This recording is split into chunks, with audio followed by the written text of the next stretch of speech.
National council of education and training এর পরিচালনায় যাদবপুর ইউনিভার্সিটির ইন্দুমতি সভাগৃহে রাজ্য জুড়ে অনুষ্ঠিত ইন্টেলিজেন্স অফ ইন্ডিয়া বৃত্তি পরীক্ষার পুরস্কার বিতরণী অনুষ্ঠান সাড়ম্বরে অনুষ্ঠিত হল।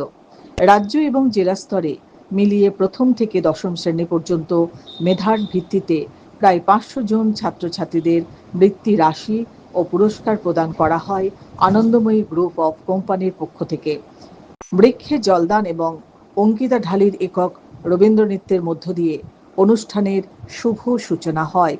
সম্মানীয় অতিথিদের আসন অলঙ্কৃত করেছিলেন সংস্থার উপদেষ্টা ডক্টর তৃপ্তিকুণ্ডু রায়, এসএসডব্লিউটির কর্ণধার প্রসেনজিৎ চৌধুরী, এসবিআই হলক থেকে শ্রমিক ব্যানার্জি, শিক্ষিকা এবং সম্পাদিকা নিবেদিতা রায়, চার্টার্ড ইঞ্জিনিয়ার অরুণ গাঙ্গুলি, অধ্যাপিকা ডক্টর অনুরাধা রায়।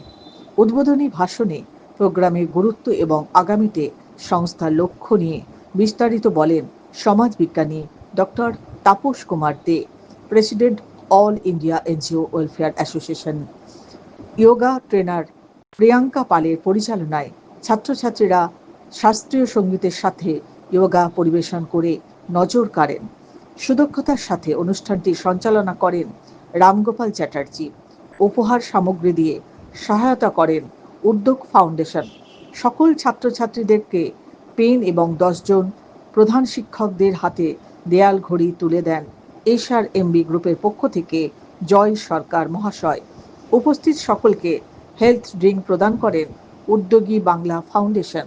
মেধা অন্বেষণের এই উদ্যোগ ছাত্রছাত্রীদের পড়াশোনার প্রতি উৎসাহ ও অনুপ্রেরণা বাড়াবে। এই বক্তব্যের মধ্য দিয়ে উপস্থিত সকলকে ধন্যবাদ জ্ঞাপন করে অনুষ্ঠানের পরিসমাপ্তি করেন সংস্থার সিনিয়র মেন্টর অমিত রঞ্জন চট্টোপাধ্যায়।